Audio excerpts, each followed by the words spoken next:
হয়তো নবীজি সেই জামাইয়ের কথা সাড়া দেবে, হয়তো সেখান থেকে মাথাটা ধরবে। তাই আমার ঘোড়া জীবনেরা সর্বসাধারণ হযরত ফাতেমার স্বামী আলীকে ডাকা হলো। ফাতেমাকে ডেকে নিয়ে আসলেন। হযরত বিশ্ব নবীজির নাতি হাসান হোসেন আপনার ছেলেকে নিয়ে আসলেন। আসার পর হযরত আলী ডাক দিয়ে বললেন, ও আব্বা যান, ও আব্বা, আপনি সেজদা থেকে মাথাটা ধরলেন, কিন্তু বিশ্ব নবীজি সেজদা থেকে মাথা তুলে না। হযরত আলী ডাক দিয়ে বললেন, ও আব্বা শুনে নাও ঘটনা, আমার মনে হয় তুমি যদি হয় বলো যে এই আল্লাহর নবী, ও আল্লাহর নবী, ও আব্বা যান, আপনি সেজদা থেকে মাথাটা ধরলেন, হয়তো তোমার কথা মান্য করবে না। হযরত ফাতেমা দুজনা সঙ্গে সঙ্গে বাবা আবার বিশ্ব নবীজিকে বাবা ফাতেমা ডাকতে করতে লাগলেন, ও আব্বা, আপনার সাথে মহব্বত করি যাতে পুরা বেটি ফাতেমা চলে এসেছে। ও আব্বা, আপনি সেজদা থেকে মাথাটা ধরলেন, আল্লাহ নবীজি ফাতেমার বাপ যেটাকে আপনি সারা বাকি দিলেন না। শুরু করে দিলাম, আমার বাবা আমাদের সন্তান দান করেছে হাসান হোসেনকে। আমার বাবা আমার আব্বা যে সিজদা থেকে মাথা তুলে দাও, আমার বাবা আমার আব্বা যান এখনো সিজদা থেকে মাথা তুলে নাই। আমার বাবা আমার এই দুটো সন্তান হাসান হোসেনকে আমার আব্বা তাদের উম্মতের জন্য আমি আল্লাহর রাস্তায় কুরবানি করে দিলাম। সুবহানাল্লাহ, কুরবানি করে দিলাম। কার? ফাতেমা দুটো সন্তানকে, হাসান হোসেনকে। আজ আপনার জন্য আমার জন্য ভাবতে পেরেছেন তারা সে নবীজির বেটি ফাতেমা নিজের সন্তানকে বাঁচিয়ে আল্লাহর রাস্তায় কুরবানি করেছে। সঙ্গে সঙ্গে আল্লাহ পাক ফাতেমার দোয়া কবুল করেছিল। বলে সুবহানাল্লাহ, দোয়া কবুল করেছে। সঙ্গে সঙ্গে আল্লাহ পাক ডাক দিলেন, এই জিবরিল, আবার নবীজিকে সেজদা থেকে এখনই মাথা তুলতে বলল। সেজদা থেকে এখনই মাথাটা তুলতে বলল। সেজদা থেকে মাথাটা তুললেন। রাসূল আমার ডাকতে বলল, মা ফাতেমা, তুমি এই সময়ের মধ্যে কেন তুমি মাথাটা ওঠাতে কেন তুমি বললা বলো? ও বাবা শুনে নাও মা ফাতেমা, আমার আল্লাহ যতক্ষণ পর্যন্ত আমাকে ডাকতে না করতে হে রাসূল, আপনার একটা উম্মতিকে জাহান্নামে আমি দিব না। আপনাকে না জিজ্ঞাসা করে ও রাসূল আপনি সেজদা থেকে মাথাটা তুলুন, এই কথা যতক্ষণ পর্যন্ত না বলতো ততক্ষণ পর্যন্ত আমি মুহাম্মদ রাসূলুল্লাহ সেজদা থেকে মাথা তুলতাম না। সাপুরকে ঘুমাতে মানা করিস তো? আল্লাহ রাসূলের কথা ফাতেমা বললেন। ফাতেমা বলছেন, আব্বা সাপুরকে ঘুমাতে মানা করতো। তাদের নবীর সাহাবাদের উপরে এত মহব্বত ভালোবাসা ছিল। বিশ্ব নবী জীবনে এসেছেন রাসূলুল্লাহ, সেই জায়গা থেকে নবী আমার ডাক্তার ফিরেন সাহাবাদের সম্মুখে দেখা করলেন। মহব্বত ভালোবাসা আল্লাহর তরফ থেকে সৃষ্টি হয়। হযরত ফাতেমা জোহরা রাদিয়াল্লাহু তাআলা আনহা, হযরত খাদিজাতুল কুবরা রাদিয়াল্লাহু তাআলা আনহা, সেই সময় খাদিজার সঙ্গে যখন নবীর দেখা হলো, বাড়িতে ফিরল, কথা বলার পরই আল্লাহ রাসূল আমার মসজিদে পাকে নামাজ পড়তে গিয়েছে। নামাজ পড়তে যাওয়ার পরে বিশ্ব নবীজি নামাজ যখন পড়তে গিয়েছেন মসজিদে, আর এদিকে খাদিজা আপনার ফজরের বাদ নামাজ 2 রাকাত ফরজ নামাজ পড়ে যায় নামাজ হাওয়া করে কান্না করতে লাগলেন। দেখুন সেই কবর থেকে হাওয়া করে কান্না করছে। আজ আমাদের বাচ্চারাও ঘুমাতে মানা করে, কেউ ছাড় পাবে না। সঙ্গে সঙ্গে হযরত খাদিজাতুল কুবরা রাদিয়াল্লাহু তাআলা আনহা কান্না করছে। এইদিকে ফাতেমা তিনি দেখতে পেলেন যে আমার বাপ কিসের জন্য কান্না করে। আচ্ছা বলে লিখো না আব্বা যদি কান্না করে তাহলে আমরা যদি একটা ঘরে থাকি আর মা যদি আর একটা ঘরে থাকে, আমরা যদি বুঝতে পারি যে মা কান্না করছে আমাদের প্রশ্ন হবে না যে আমরা কি দেখবো না যে আমার মা কিসের জন্য কান্না করে? দেখবো না? অবশ্যই দেখবো। হযরত ফাতেমা তো জোহরা ঘর থেকে বের হওয়ার পরে মা খাদিজার কাছে গেলেন, ডাকতে বলল, মা, ও মা খাদিজা, তুমি কি জন্য কান্না করছো? কিসের জন্য? আমার বিশ্বনবী বিবি খাদিজা কোনো কথা বলল না। আল্লাহ নবীর বিবি ফাতেমা এই ভগবতীত বারটাকে বলল, মা, তুমি আমার ভগবত কান্না তুমি করে করছো বললাম, ও মা, তুমি তাড়াতাড়ি তুমি বলে দাও। হযরত ফাতেমা কয়েকবার বাবু প্রশ্ন করলাম, কিন্তু প্রশ্নের উত্তর কিন্তু দিল না। আপনার নবীজি আমার মসজিদে ছিলাম, কিন্তু বাড়িতে সেই সময় ছিলেন না। হযরত ফাতেমা জোহরা ওই মসজিদের দিকে গুটি গুটি পায়ে আপনার যখন চলে গেলেন, আল্লাহ নবীজি আমার নামাজের অবস্থাটা জুড়েছে। বিশ্ব নবীদের গুটি বাঁধালাম, পা কাপড় টুকরা বাকি বিস্তার বাকি ধরে কাঁদিতে লাগলাম। সঙ্গে সঙ্গে আল্লাহ নবীজি আমার নামাজ বন্ধ করে ডান থেকে বাম থেকে আল্লাহ নবীজি গোপের স্থিতি যখন ঘুরবাকে জাগালেন, আল্লাহ নবী আমার হযরত চুপ দিয়ে আপনার পানি ঝরতেছে। আল্লাহ নবী বলেন, মা ফাতেমা, তোমার চোখ কালো পানি তাড়াতাড়ি বলে দাও। ওরে মা, শুনে দাও, তোমার দুই চোখের পানি আমি সহ্য করতে পারি না। ও মা, হযরত ফাতেমা জোহরা কান্না করতে করতে বললেন, আমার মা তিনি ফজর নামাজ পড়ান, তিনি জানি নামাজে বসে এমন ভাবে কান্না করতেছে। আমি কয়েকবার প্রশ্ন করলাম, কয়েকবার জিজ্ঞাসা করার পর কিন্তু উত্তর দিল না।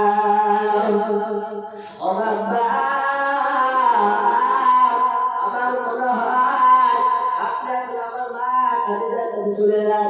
হয়তো খাদিজার কাছে যাওয়ার পর হয়তো আপনি যদি জিজ্ঞাসা করেন, আপনি যদি প্রশ্ন করেন, হয়তো উত্তর দিয়ে দেবেন। বলে তাই বলে সঙ্গে সঙ্গে কথা শোনার পর নবীজি আমার মসজিদে বাকি আমার হযরত খাদিজার বাড়িতে প্রবেশ করলাম। আল্লাহ নবীজি ডাকতে বললাম, আমার প্রাণের বিবি খাদিজা, তোমার চোখে কেন পানি তাড়াতাড়ি বললাম।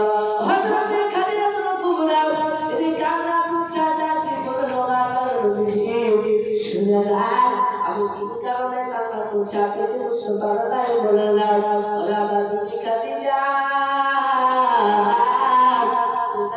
বললাম কি কারণে কান্না করছো? বললাম খাদিজা বললেন, ও আল্লাহর নবীজি, আমি এই কারণে কান্না করি আমার ইন্তেকালের উপর, হয়তো আপনি যখন আমাকে দাফন করে চলে আসবেন, ও আল্লাহর নবীজি, ওই সময় হাতে মারবা যখন প্রশ্ন করতে না ছিল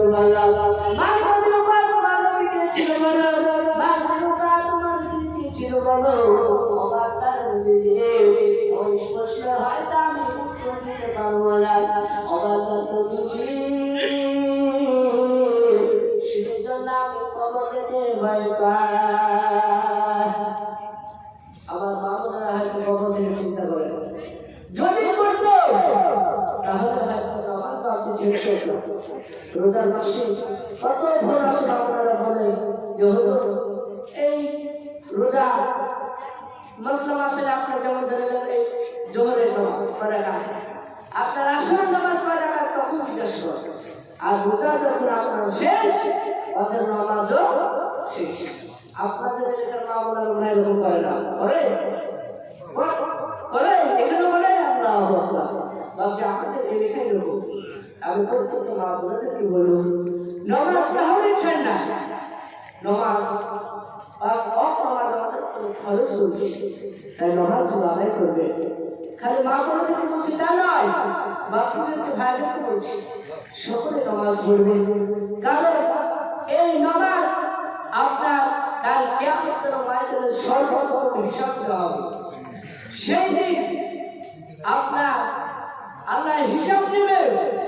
সেই দিন যার নামাজটা আল্লাহর দরবারে কবুল হবে, সঠিকভাবে নামাজ পড়বে, যারা ভয় করে, সেই দিন আল্লাহ দরবারে যে নামাজগুলো কবুল হবে সেই দিন সেই ব্যক্তি কাবুল হয়ে যাবে।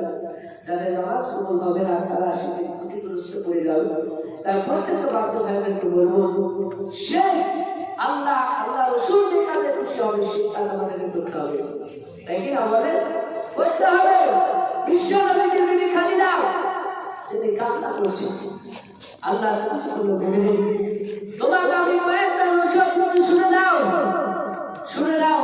প্রথম নাম্বার, তোমার আমল খানা ঠিক করো। আমল মানে তোমার নামাজ, রোজা, এগুলো ঠিক করবে। আর দ্বিতীয় নম্বর, তোমার চরিত্র ব্যবহার সঠিক এবং তোমার দ্বারা কেউ আঘাত না। তাই প্রত্যেকটা বাচ্চা ভাইদেরকে পর্দার মা করে তুমি সকলকে বলবো, আজ যদি আমাদের আমল যদি সঠিক হয়ে যায় তাহলে আমরা কাবুকি হয়ে যাব। আর যদি আমল না সঠিক হয় তাহলে কিন্তু আপনার ক্ষতিগ্রস্ত করে যাও। আল্লাহ রাসূল সাল্লাল্লাহু তাআলা আলাইহি ওয়াসাল্লামের বিবি খাদিজা হয়ে কান্না করেছে। আল্লাহ নবীর বিবি খাদিজা আপনি বললেন, ও আল্লাহর রাসূল, আপনাকে আমি তিনটে প্রশ্ন, আপনাকে তিনটে নসিহত করব, সেই তিনটে নসিহত শুনবেন? বলে হ্যাঁ শুনবো, বলো। খাদিজা তিনটে প্রশ্ন আপনার নসিহত করলো। ও আল্লাহর রাসূল, আমার যখন ইন্তেকাল হয়ে যাবে ওই সময়তে আপনি আমাকে গোসল করে দেবেন। দ্বিতীয় নম্বর, শুনেন নবীজি, আমার যখন জানাজায় যে কাপড় পরানো হবে সেই সময় আপনি আমার শরীরখানায় আপনার এই যে পাঞ্জাবের টুকরা সেটা আপনি দেবেন। 3 নম্বর, শুনেন নবীজি, যে সময় সাহাবারা সকলে চলে আসবে দাফন করে মাটিতে, ওই সময় নবীজি আপনি আমার জন্য দোয়া করবেন। তাদের ছিল স্বামী স্ত্রী মহব্বত, ভালোবাসা। আল্লাহ রাসূল বলেন, খাদিজা তুমি চিন্তা করো না, আমি তোমার তিনটে নসিহতকে আমি পালন করবো। জোরে বলুন আলহামদুলিল্লাহ। আজ আমাদের ঘরের বিবিরা যদি স্বামীকে বলে যে স্বামী আমার তো শরীরটা অসুস্থ, 1 গ্লাস পানি খাওয়া, স্বামীকে বলবে গোটা দিন মা সকাল থেকে নিয়ে একবার শরীরে পর্যন্ত মাঠে কাজ করে ক্লান্ত হয়েছে, আর তুই বাড়িতে বসে বসে আমার কাছে পানি চাইছি। আমাদের ঘরে বাচ্চারা এটা ভাবে,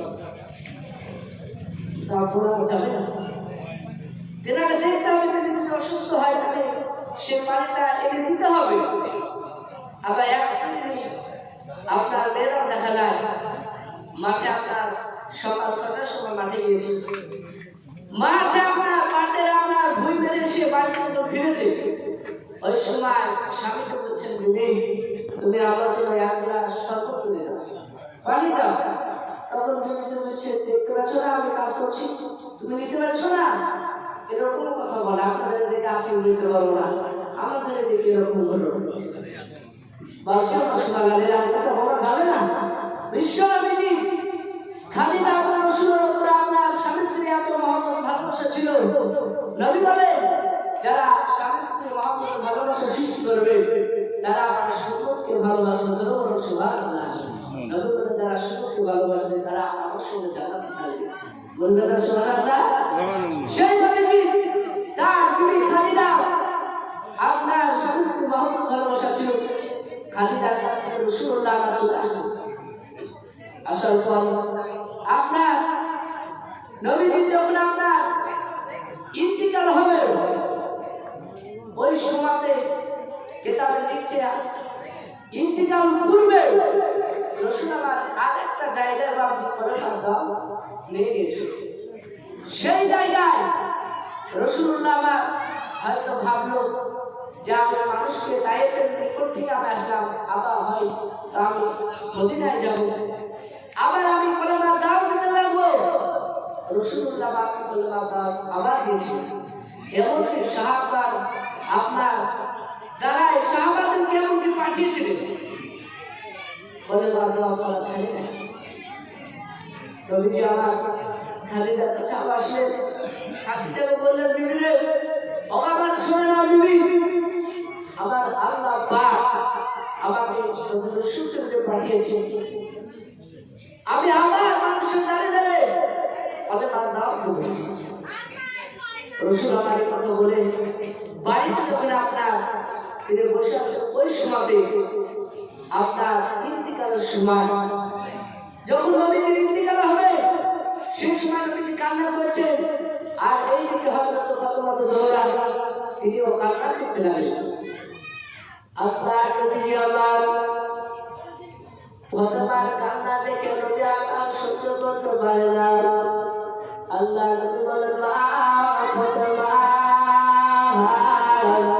শুনে নাও, তোমার কান্না আমি সহ্য করতে পারি না, তোমার ওই কান্নাটা আমার মুখের উপরেতে তুমি লাগিয়ে দাও।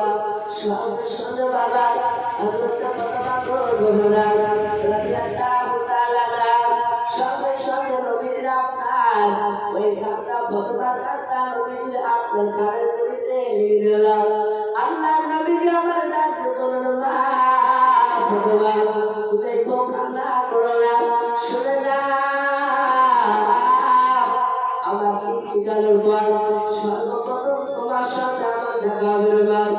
এক নম্বর কথা, দ্বিতীয় নম্বর কথা শুনে নাও, আমার ইন্তিকালের পর 6 মাস পর তোমার ইন্তিকাল হবে। ওরে মা ফাতেমা তুমি কান্না বন্ধ করে দাও। আল্লাহ নবী যখন এই কথাটা বলল ফাতেমাকে, সঙ্গে সঙ্গে আপনার কান্না বন্ধ করে দিলাম। ওই জায়গা থেকে আসার পর আয়েশার সঙ্গে হযরত ফাতেমার দেখা হলো। হযরত আয়েশা ডাক দিয়ে বললেন, ও আমার শুনে নাও বিবি ফাতেমা, তোমার আব্বাদের কাছে তুমি যে কান্না করছিলে, তোমার আব্বা তোমাকে ওই যে কানের মধ্যে তোমার আব্বা কি যেন কথা বলল, সঙ্গে সঙ্গে তুমি কান্না বন্ধ করে দিলাম। আরে মা কানে বলো কি কথা বললাম? হযরত ফাতেমা ডাক দিয়ে বলল, মা আমার আব্বা কি বলল প্রথম নাম্বার শুনে নাও।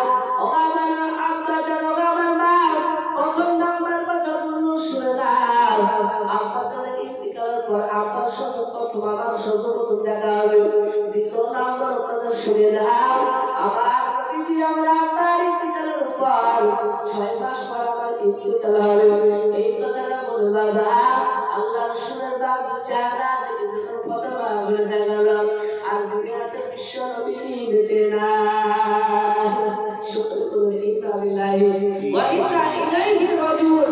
সঙ্গে সঙ্গে ফাতেমা নিজের আব্বার কাছে বাড়ি চলে যাচ্ছে। এটা ইনশাআল্লাহ আমরা সকলের মধ্যে শুনি। সঙ্গে সঙ্গে ফাতেমা এনার আব্বার কাছে আপনার যাওয়ার পরে রসুলকে ডাকতে বলেন, আব্বা আব্বা। সঙ্গে সঙ্গে কয়েকবার আপনার আওয়াজ দিলেন, বেঁচে থাকলে তো উত্তর দেবেন, বেঁচে তো নাই। ফাতেমা হাওয়া করে বাপজি কান্না করতে লাগলো।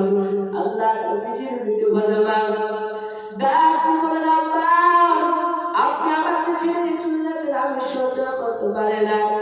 ও আব্বা আপনার সাথে পরিজা টুকরা মেয়ে ফাতেমা কাপড়ে রেখে চলে গেল। সঙ্গে সঙ্গে বাবা ওই সময় হযরত আনাস রাদিয়াল্লাহু তাআলা আমার বিশ্ব নবীর লাশটা আপনার নিয়ে চলে গেল। যাওয়ার পর যখন আপনার দাফন করে যাওয়ার পরে যখন আবার ফিরল, দ্বিতীয়বার হযরত ফাতেমার সঙ্গে আনাসের দেখা হলো। হযরত ফাতেমা ডাক দিয়ে বাপজি বলতে লাগলো, অবশ্যই নবী সাহাবা ও বাবা আমার শুনলাম আপনাদেরকে তুমি উত্তরালে তোমাকে বেশি বললাম কি শুনলাম, তোমার কিন্তু মনে করা হলো না। হযরত আনাস ডাক দিয়ে বললেন, ও আমার শুনে নাও নবীর বিবি ফাতেমা, শুনে নাও আল্লাহ কোরআন কারিমে বলেছেন, কুল্লু নাফসিন যায়িকাতুল মাউত, যা যা আছে তার মৃত্যুর স্বাদ গ্রহণ করতে হবে। ও নবীর বিবি ফাতেমা শুনে নাও, আশা সিরিয়াল আছে যা কিন্তু সিরিয়াল নাই। শুনে নাও আল্লাহ দুনিয়াতে পাখির চাল নাই নিয়ে নেবে। এই কথা বলে বাপকে সান্ত্বনা দেয়। ফাতেমা তো বাপকে চোখের পানি আপনার মুছে দাও। হযরত ফাতেমা তিনি কান্নার বাপি ওর বাবা চোখে এমনকি পানি আপনার মাটিতে পড়ে যায়। তিনি হাওয়া করে বাপকে কান্না বাবা ওই সময় হযরত আলী রাদিয়াল্লাহু তাআলা আনহু আপনার চলে আসলেন আসার পর ডাক বলেন বিবি ফাতেমা এই তো আল্লাহ তুমি করো না হযরত বিবি ফাতেমা নিজের স্বামীর কথা ভাবতে শুনে নাই আপনার চোখে রাখতে পানি ধরে যায় দেখবেন আপনার মা বাবা যদি মারা যায় অনেক বাবা দেখা যায় অনেক ছেলেরা অনেক বাপের বাবা ছেলেরা বাপকে কান্না ভাবতে পারে সহ্য করতে পারে না বাপ মার উপরে এত ভালোবাসে মহব্বত রে বাবা ছেলে মেয়েদের আপনার বাপের উপর মায়ের উপর এত মহব্বত ভালোবাসা এবং বাপ মা ছেলের উপর এত মহব্বত ভালোবাসা একবার নবী বলেন কোন সন্তান ছেলে মেয়ে যদি একবার বাপ মার চেহারা দিকে যদি তাকায় তার জন্য জান্নাতে দুটো গাছ লেগে দেওয়া হয় যদি বলুন সুবহানাল্লাহ বিশ্ব নবী জানো বলেছেন বাবা যদি আমার বললেন যদি তোবার যদি বলেন কোন সন্তান ছেলে মেয়ে বাপ মার চেহারা দিকে যদি তাকায় বিশ্ব নবী বললেন যে আপনার হক করতে গেলে আপনি 4-5 লাখ টাকা খরচ করে হক দিতে হয় বিশ্ব নবী বলেন যদি বাপ মার চেহারার দিকে সন্তান ছেলে মেয়ে যদি তাকায় নবী বলেন সেই ব্যক্তি কবুল হজের মতো একটা তার আমল নামায় লেখা হবে যদি বলুন সুবহানাল্লাহ আমরা সকলে ইনশাআল্লাহ আজ থেকে যাদের বাপ মা বেঁচে আছে সকলে ইনশাআল্লাহ ভালোবাসবো ইনশাআল্লাহ তারা ভালোবাসবো আপনারা ইনশাআল্লাহ আর যাদের বাপ পৃথিবীর বুকে বেঁচে নাই মা বেঁচে নাই তারা শিশু ব্যক্তিকে বলবো আপনারা সকলে আপনার নামাজ পড়ে কিংবা জুমা নামাজ পড়ে সে আপনাদের কবরে গুলিতে যাওয়ার পরে আপনি যদি কিছু না জানেন তো সুবহানাল্লাহ আলহামদুলিল্লাহ এই শব্দ করে বাকি তার জন্য দোয়া করুন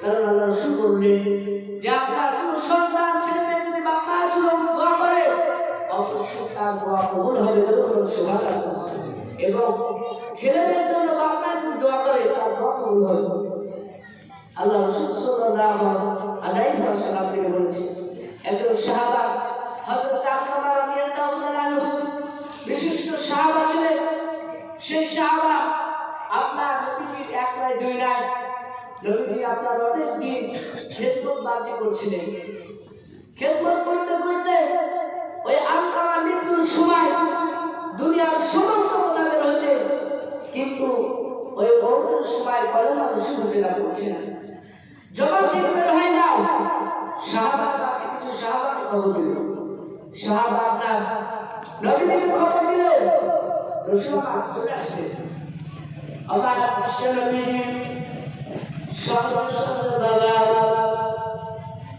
আল্লাহ রাসূল আবার আলকামা আপনার ডাকতে আপনার বসে চলা বলতে লাগলো লা ইলাহা ইল্লাল্লাহ লা ইলাহা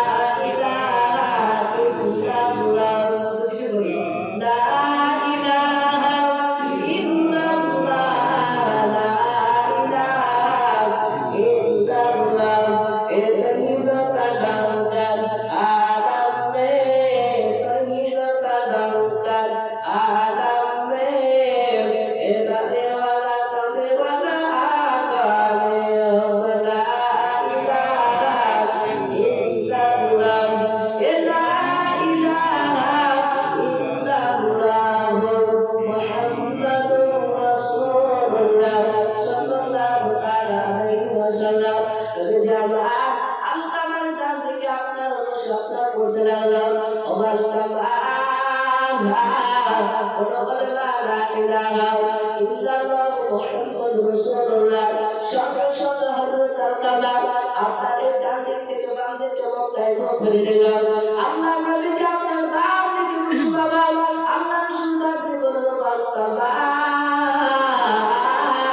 ও বলে লা ইলাহা হযরত আলকামা রাদিয়াল্লাহু তাআলা আনহু বাম দিকে থেকে আপনার ডান দিকে মক্কা ফিরে গেল আল্লাহ নবী বলেন ও আমার সাহাবা শুনে নাও এই আলকামা মা বাপ দুনিয়া থেকে যাচ্ছে বলা সাহাবায়ে কেরাম রাদিয়াল্লাহু তাআলা বলেন ও আল্লাহর নবী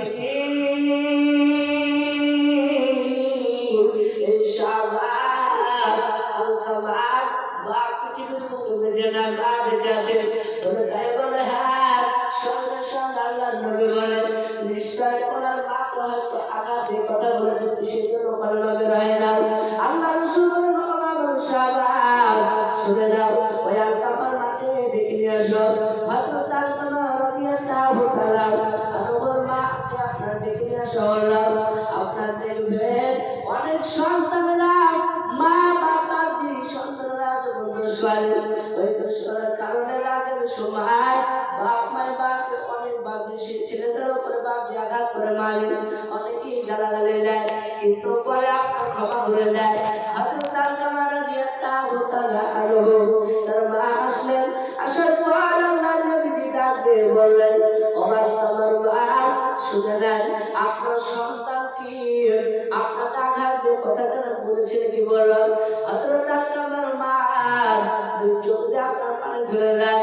আলকামার মা ডাক দিয়ে বললেন, ও আল্লাহর নবীজি, আমার সন্তান আমাকে দুঃখজনক কথা বলেছে। আল্লাহর নবী বলেন, সেই জন্য কলেমা বের হয় না। আল্লাহ রাসূল ডাক দিয়ে বলেন, ও আলকামার মা শুনে যান, আপনার সন্তানকে আপনি ক্ষমা করে দেন। হযরত আলকামার মা ডাক দিয়ে বলেন, ও আল্লাহর নবীজি, আমার সন্তান আমাকে দুঃখজনক কথা বলেছে, আমার সন্তানকে আমি কোনোদিনই ক্ষমা করব না। আল্লাহর নবী বলেন, ক্ষমা করবে না, যা করে চলে যাও, বলে যাও চলে যা, আমার সন্তানকে আমি কোনোদিনই ক্ষমা করব না।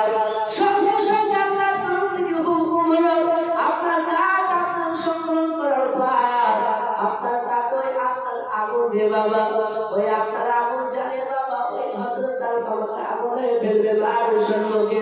সঙ্গে সঙ্গে আগুন জ্বালিয়ে যখন আলকামাকে ফেলবে রে বাবা, সঙ্গে সঙ্গে আলকামার মা ডাকতে বলল, আল্লাহর নবীজি, খবরদার আমার সন্তানকে আগুনে ফেলবেন না। আপনার সন্তানকে কি আপনি ক্ষমা করলেন কি বলেন? আল্লাহ নবীজি আলকামার মা ডাকতে বললেন, নবী গো, আমার সন্তানকে আমি অন্তর থেকে মাফ করে দিলাম। বলুন সুবহানাল্লাহ। সঙ্গে সঙ্গে বলে মা আপনার করতে লাগলেন, লা ইলাহা ইল্লাল্লাহ, ইলাহা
প্রবেশ করল।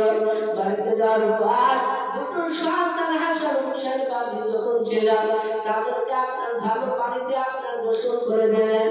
দেওয়ার পর নতুন আপনার জামা হযরত আপনার হাসান হুসাইনকে ফতোয়া আপনার পরিধান করে দিল। দেওয়ার পর দুটো সন্তানের চেহারা দেখে আল্লাহ নবীজির বিধবা জামা তাকে হাওয়া করবা যে কান্না করতে লাগলেন।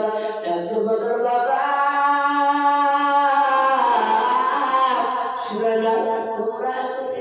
তোমরা কেন বসো?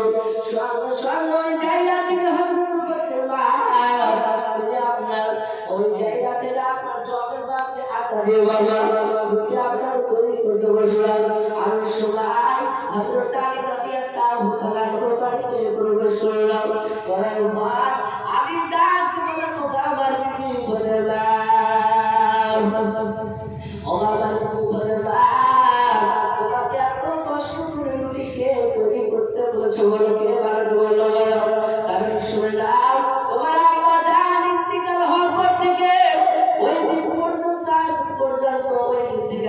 পর্যন্ত তুমি শুনে না তোমার আব্বা যারা দেখছে শুনের কারণে শুনে না তোমার শরীরটা দুর্বল হয়ে গেছে আরে বিবি ফাতেমা তোমাকে এত কষ্ট করে কে রুটি বানাতে বললো বলা কে তোমাকে তৈরি করতে বলেছে বলা হযরত ফাতেমাকে দুর্বার বাপকে আলী রাদিয়াল্লাহু তাআলা আনহু বললাম হযরত ফাতেমা ডাকে ডাকে বলতে লাগলাম ও আমার স্বামী শুনে না আজ আমার দুনিয়াতে শেষ কাজ হযরত ফাতেমার স্বামী আপনার হযরত আলী রাদিয়াল্লাহু তাআলা আনহু কথাটা বাদে যখন আপনার ফাতেমার জবাব থেকে শুনলেন সঙ্গে সঙ্গে আলী রাদিয়াল্লাহু তাআলা আনহু দুই চোখ দিয়ে আপনার পানি ঝরতে লাগলো হযরত আলী কাছে আরো বলেন ও আমার বিবি ফাতেমা তুমি এমন কোনো কথা তুমি বলছো বলো হযরত ফাতেমা ডাকতে বলেন ও আমার স্বামী শুনে না আমি আজ রাতের বেলায় স্বপ্ন দেখলাম আমার আব্বাজি বললেন ও আমার শুনে নাও মা ফাতেমা শুনে না তুমি তাড়াতাড়ি আমার কাছে তুমি চলে আসো ও আমার স্বামী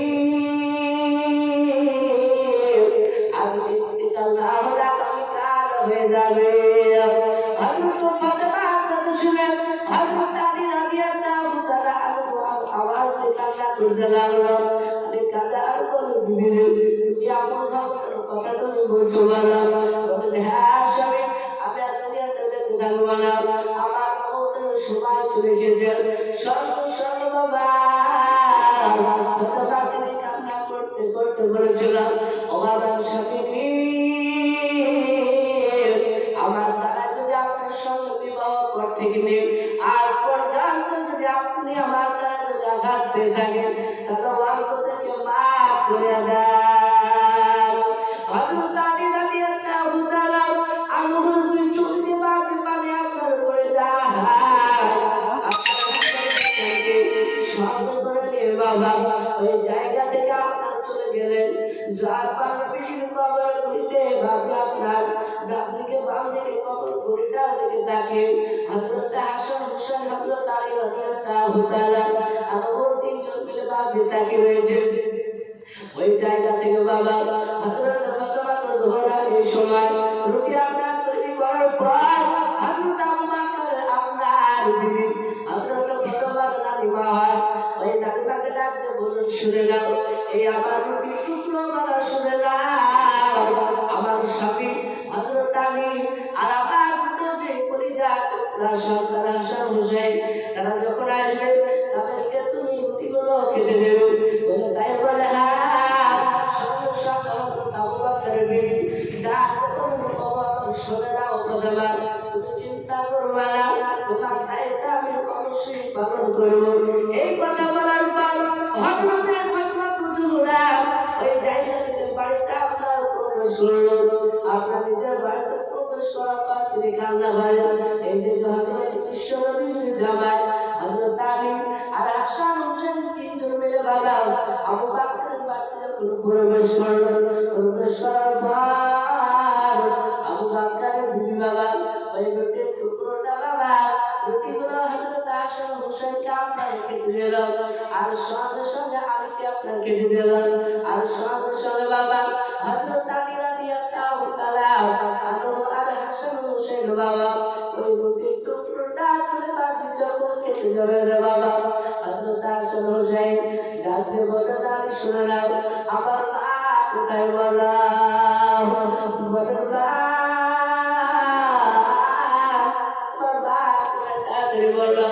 সঙ্গে সঙ্গে মায়ের কথা বাদে মনে পড়ে গেল হযরত হাসান হোসেন ওই রুটির টুকরো বাদে না খেয়ে বাবা ওই জায়গা থেকে ফাতেমা আপনার বাড়ি থেকে আপনার রুটি পায়ে চলে গেলেন যার পর ফাতেমা আপনার বাড়ি আপনার গেটে যখন আপনার প্রবেশ করলেন হাসান হোসেন দুইবার চিৎকার করে বাদে ডাকতে লাগলাম ও মা তুমি কোথায় যাবে বলে দাও তুই সন্তান বাড়িটা আপনার ঘরের দিকে আপনার চলে গেলে যাওয়ার আপনার মা দেখছে কান্না করতেছে হযরত হাসান হোসেন দুই সন্তান ফাতেমার গলা ধরে কান্না করতে লাগলো। ডাকতে বলল, মা তুমি আমাদের কাছ থেকে এত দূরত্ব বলো, ও মা আমরা একসঙ্গে খাওয়া দাওয়া করবো, কেন তুমি দূরে রয়েছো বলো? হযরত ফাতেমা দুই সন্তানের চেহারা দিকে তাকিয়ে বাবা হাওয়া করে কান্না করতে লাগলো। ডাকতে বলল, বাবা তোমরা এখন কান্না করো না, তবে বাবা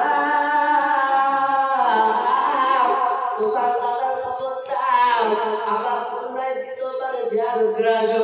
এই কথা হযরত আপনার ফাতেমা দ্বিতীয়বার নিজের সন্তানকে বলল, হাসান হোসেনকে বাজার পাঠিয়ে দিল। আর তারপর আপনার হযরত আলী রাদিয়াল্লাহু তাআলা আনহুকে বাবা দিতে দিলেন না। আবার দ্বিতীয়বার ফাতেমা হযরত আলী রাদিয়াল্লাহু তাআলা আনহুকে দ্বিতীয়বার ডাকতে বলল, ও আমার প্রাণের স্বামী আপনি যদি আমার দ্বারা ঘাত পেয়ে থাকেন আপনাকে তোমার থেকে মাফ করিয়া দেন। হযরত হাসান হুসাইন হযরত আলী রাদিয়াল্লাহু তাআলা আনহু দ্বিতীয়বার ডাক দিয়ে বলল, ও বাবা শুনে নাও, ওরা আমার বিবি ফাতেমা তুমি আমার কাছে কোনো অপরাধ করো না, কোনো অন্যায় করো না, শুনে নাও তোমার সঙ্গে আমার দিদির বিবাহের পর থেকে আজ পর্যন্ত আমার দ্বারা যদি তুমি আঘাত পেয়ে যাবো তাহলে অন্ততকে মাফ করে দাও। কান্না করছে হযরত হাসান হুসাইন। ওই জায়গা থেকে হযরত ফাতেমা জোহরা রাদিয়াল্লাহু তাআলা আনহা আর ওই হযরত আলী রাদিয়াল্লাহু তাআলা আনহু স্বামী স্ত্রী বাকি ক্ষমা চাইছে। আপনারা বলতে পারবেন এত বড় লোক আমরা কোনো বিবির কাছে সকালবেলায় রাত্রে ঘুরে সকালবেলা আমরা কেউ কি বলতে পারবো যে আমরা বিবির কাছে মাপ চেয়েছি? কেউ বলতে পারবেন? কেউ বলতে পারবেন? আপনারা পারবেন?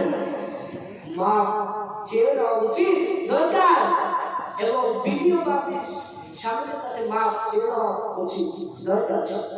হ্যাঁ, আমাদের কোনো গ্যারেন্টি নাই। আর কথা বলছি বলতে বলতে না হয়তো আমি দুধের মুখ থেকে আমাকে লিখতে পারেন। হ্যাঁ, কোনো গ্যারেন্টি নাই। আপনারা হয়তো সকলে জানেন যে এখন পৃথিবীর বাপে আবহাওয়া খুবই খারাপ। ভারতবর্ষে আবহাওয়া খুবই খারাপ হয়েছে। ওপর ভিড়ে যে মেয়েরা শুরু করে দিয়েছে।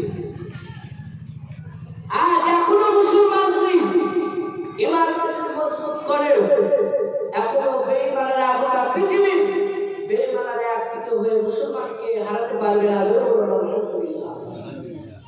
এখনো ইমানকে মজবুত করুন। আল্লাহ পাক বলবে ইন্নামাল মুমিনুনা আল্লাযীনা আমানু বিল্লাহি সুম্মা লাম ইয়ারতাবু ওয়া জাহাদু বিআমওয়ালিহিম ওয়া আনফুসিহিম ফি সাবিলিল্লাহ উলাইকা হুমুস সাদিকুন। আল্লাহ কোরআনে বলেছেন মুমিন কারা, ঈমানদার কারা? ঈমানদার ওই ব্যক্তি যারা আল্লাহর প্রতি রাসূলের প্রতি ঈমান এনেছে এবং এই ঈমানের ব্যাপারে কোনো সন্দেহ করে না এবং নিজের টাকা পয়সা ধন সম্পদ আল্লাহর রাস্তায় ব্যয় করেছে, খরচ করেছে। তারা ঈমানের দাবিতে সত্যভাবে জোরে বলেন সুবহানাল্লাহ। তারাই ঈমানদার। আজ ঈমানকে মজবুত করো, আল্লাহর তরফ থেকে মদদ আসবে, সাহায্য আসবে। আল্লাহর নবী জনাব মুহাম্মদ রাসূলুল্লাহ বিবি ফাতেমা তিনি আপনার কান্না করছেন, স্বামী স্ত্রীতে ক্ষমা চাইছেন। সঙ্গে সঙ্গে হাসান হুসাইন দুই ভাই তারা আপনার ওই কবরের মধ্যে রাসূলুল্লাহর কবরের মধ্যে বাবা তাকে দেখতেছেন। আল্লাহ নবী বিবি ফাতেমা ওই সময় তো বাবা ইন্তেকাল করলেন। ইন্তেকাল করার পূর্বে ফাতেমা হযরত আলীকে বলছিলেন, বাবা আমার স্বামী আমার জন্য আপনি দোয়া করবেন। তারপরে ইন্তেকাল হয়ে গেল। সকলে বললেন ইন্না লিল্লাহি ওয়া ইন্না ইলাইহি রাজিউন। ইন্তেকাল হওয়ার পরে ফাতেমা চোখে পানি ঝরতে লাগলো। আমরা জানি যাদের বিবি নাই, যে সব পুরুষে তারাই জানে কত বড় জ্বালা। আর যে মেয়েদের বাপজি স্বামী নাই তারাই বাপজি জানে কত বড় বাপজি জ্বালা। তারাই বলতে পারবে একমাত্র। আল্লাহ রাসূল সাল্লাল্লাহু আলাইহি ওয়াসাল্লাম ফাতেমা যখন ইন্তেকাল করলেন, দুই সন্তান হাসান হোসেনকে বাপজি খবর দেওয়া হলো তারা দুই সন্তান বাপজি নবীজির ওই কবরের গুড়ি থেকে গুটি গুটি পায় বাপজি তারা আসছে। আল্লাহ নবীজির দুটো আল্লাহকে হাসান হুসাইন বাপজি যখন আপনার খবর দেওয়া হলো, দুই ভাই বাপজি কান্না করতে করতে বাবা হযরত ফাতেমার কাছে আপনার হাজির হওয়া ডাকে বাপজি তোরা আবার বাপজি যে তোবা ডাকে বলল মা আপনি আমাকে আমাদেরকে রেখে গেলে চলে গেল বলা মা বাবা বাবা দুই সন্তান বাপজি কান্না করতে লাগলা। আল্লাহ নবীজি ফাতেমা কুতুরা আল্লাহ নবীজির মিট ভগবান হযরত বিশ্ব নবীজির জামে আলী তিনিও কান্না করতে লাগলো। কান্না করার পর হযরত ফাতেমাকে যখন আপনার দাফন করে আসলো, আসার পর হযরত আলী ওই ফাতেমার জন্য বাপজি দোয়া করেছিলাম, ও মাওলা আমার বিবি জানি না কবরে কি হাল করেছে মাওলা, আমার বিবিকে তুমি জান্নাত নসিব করো, কারণ আল্লাহ রাব্বুল আলামিন নসিব করেন জান্নাতের রমণী হলো ফাতেমা। জোরে বলুন সুবহানাল্লাহ। জান্নাতের রমণী বাপজি। তাই আমরা সকলে আমরা নবী রাসূলের কথা শুনছি, জিন্দেগিতে আমলে ফিট করব। আজ আমাদের বিবিদের মধ্যে মহব্বত ভালোবাসা সৃষ্টি করব, তাহলে কি হবে? সুন্নাত মোতাবেক আমাদেরকে আমাদের মানা হয়ে যাবে। যদি মানা হয়ে যায় তাহলে বাকি আমরা কামিয়ে হয়ে যাব। রাসূলুল্লাহ বললেন লা ইউমিনু আহাদুকুম হাত্তা আকুনা ইলাইহি মিন ওয়ালিদিহি ওয়া ওয়ালাদিহি ওয়ান নাস আজমাইন। আল্লাহ রাসূল বলেন যতক্ষণ পর্যন্ত তোমার নিজের মাতার কাছে নিয়ে চাইতে তুমি যতক্ষণ পর্যন্ত নবীকে না ভালোবাসবে ভাই আপনার ফোনে চার্জ নেই। হতে পারবে না, ইমানদার হতে পারবে না। তাই সেই জন্য নিজের বাপ মা ছেলেদের চাইতে বেশি বেশি করে বিবিদের চাইতে বেশি বেশি করে নবীর সুন্নাত মোতাবেক চলতে হবে। যদি আমরা চলতে থাকি কামিয়াব হব। নবীর সুন্নাত কি? দাঁতন যেমন করা এটা মেশক, এটা নবীর সুন্নাত। আপনার দাঁড়িয়ে রাখা এটাও সুন্নাত। এগুলো কিংবা আপনার খাওয়া আপনার খেছেন যখন থালের আপনার ওই থালার তলায় দস্তরখানা, এটাও বাবজি নবীর সুন্নাত। ভাই অনেক রাত্র হয়ে গেল, আরো ইনশাআল্লাহ পড়ার ছিল, কিন্তু এখন অনেক রাত হয়ে গেল, প্রায় 9:19 বাজতে চললো।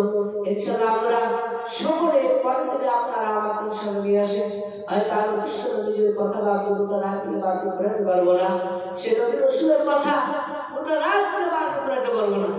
কিছু বাকি সংক্ষেপে বাকি কিছু কথা আপনাদের সম্মুখে আমি তুলে ধরেছি। যদি আপনারা আমার জবানের দ্বারা ভাষা দ্বারা যদি আপনারা যদি আঘাত পেয়ে থাকেন, ছোট ভাই বা ছোট ছেলে হিসাবে সকলে ক্ষমা করবেন। তো বাকি সকলে আপনারা দোয়া করবেন, আপনাদের জন্য আমরাও দোয়া করবো। ইনশাআল্লাহ আমরা সকলে আজ থেকে নিয়াত করি 5 ওয়াক্ত নামাজ আমরা সকলে আদায় করবো ইনশাআল্লাহ। সকলে হাত করে বলুন ইনশাআল্লাহ। ইনশাআল্লাহ আমরা 5 ওয়াক্ত নামাজ সকলে পড়বো, আর একে অপরকে নামাজের জন্য আমরা ডাকবো। কারণ এটা ভাবছি আল্লাহ রাসূল সাল্লাল্লাহু আলাইহি ওয়াসাল্লাম হযরত মুসা কালিমুল্লাহ আলাইহিস সালাম আমাকে জিজ্ঞাসা করেছিল, আল্লাহ সবচেয়ে তোমার কাছে প্রিয় কারা? আল্লাহ পাক বললেন যে হে মুসা, ওই ব্যক্তি প্রিয় যারা একটা ভালো কথা অন্য ব্যক্তিকে উপদেশ দেয়, তারা আমার কাছে সবচেয়ে প্রিয়। মুসা আল্লাহকে জিজ্ঞাসা করছে দ্বিতীয়বার তার প্রতিদান কি? আল্লাহ পাক বললেন হে মুসা, তার ফল, তার নেকি, তার প্রতিদান। দেখবেন আপনি একটা রাজমিস্ত্রি কাজ করতে গেলে সেই মিস্ত্রিকে বাপজি আপনার গৃহস্থে টাকা দেয় না? তো ওই রকম একটা মানুষকে যখন নামাজের জন্য ডাকবেন বলবেন, তো মুসা নবী আলাইহিস সালাম, হযরত মুসা কালিমুল্লাহ আলাইহিস সালাম আল্লাহ পাক বললেন হে মুসা শুনে নাও, তার প্রতিদানে একটা ভালো কথার বিনিময়ে তার 1 বছরে ইবাদতের নেকি তার আমলনামায় নেকি লিখে দেওয়া হয়। যেটা বলেছে সুবহানাল্লাহ। ইনশাআল্লাহ আমরা সকলকে ঈদের উপলক্ষে নামাজের দাওয়াত দেব, ডাকবো, আমরা যদি আহ্বান করবো ইনশাআল্লাহ। আল্লাহ পাক আমাদের সকলকে কবুল করুন, বলুন আল্লাহুম্মা আমিন। বলা চাইতে শোনা চাইতে বেশি বেশি করে কোরআন হাদিসের কথা আমাদেরকে মানার তৌফিক দান করুন, বলুন আল্লাহুম্মা আমিন। এরপরে ইনশাআল্লাহ আমার সঙ্গে যদি আপনারা যোগাযোগ করতে চান তাহলে নাম্বার হয়তো দিতে পারেন, কারণ আমার এই যে হুজুর পাশে বসে আছে অভিষেক, ওনার নাম্বার আছে 9734340471 নিতে পারেন 9734340471 এবং আমার নাম্বারও আছে, কিন্তু ওনাকে সমস্ত দায়িত্ব দেওয়া হয়। আমার নাম্বার 8768585752 8768585752। ইনশাল্লাহ এই বলে আমার বক্তব্য আমি ইনশাল্লাহ শেষ করছি। একটা গজল ইনশাল্লাহ পড়বো, কারণ আমার সাইফুল ভাই ফারুক ভাই আপনার ফোনে চার্জ নেই। ইনশাল্লাহ ছেড়েছে না ভাই আমার, আসলে মহব্বত ভালোবাসে ভাবনা ইচ্ছা বলে ছেড়েছে না, তাই নাকি? তাই না? ইনশাল্লাহ সেই নবীজি আপনার সেই নবী রাসূল সাল্লাল্লাহু আলাইহি ওয়াসাল্লাম ইনশাল্লাহ 10 মিনিট কথা ইনশাল্লাহ আলোচনা করব, ভালো করে মন দিয়ে শুনবেন। হযরত মুসা কালিমুল্লাহ আলাইহিস সালাম অনেক বাকি বড় ঘটনায় পরে যদি আসে একটু স্মরণ করে দেবেন, ইনশাল্লাহ বিস্তারিত আলোচনা করব। সামান্য বাকি কিছু আংশিক বাকি কথা আমি আপনাদের সম্মুখে ইনশাল্লাহ বলব। হযরত মুসা কালিমুল্লাহ আলাইহিস সালাম তার বাপজি কওমদের আপনার কওমের লোককে আপনার বেঈমান কাফেররা আপনার ফেরাউন হামান তারা বাপজি সেই মুসা নবী আলাইহিস সালামের উম্মতদেরকে বাপজি জ্বালাতে শুরু করে দিল, তাদের উপরে জুলুম করতে লাগলো।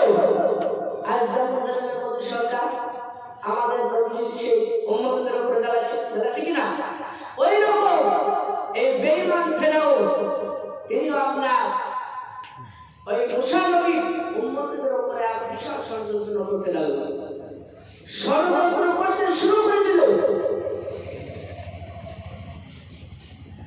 সঙ্গে সঙ্গে আপনার সেই মুসা নবী আলাইহিস সালাম